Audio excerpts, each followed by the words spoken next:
চাপ সৃষ্টি করবে।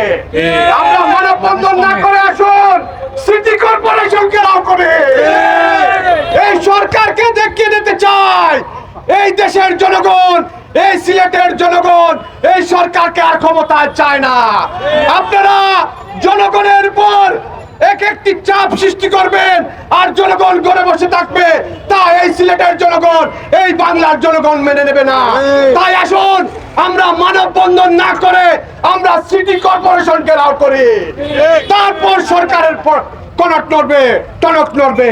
সংগ্রামী নেতৃবৃন্দ, আপনারা ঘরে বসে থাকবেন না, স্বৈর শাসকের বিরুদ্ধে বিদ্রোহ ঘোষণা করুন, সিটি কর্পোরেশনের বিরুদ্ধে বিদ্রোহ ঘোষণা করুন।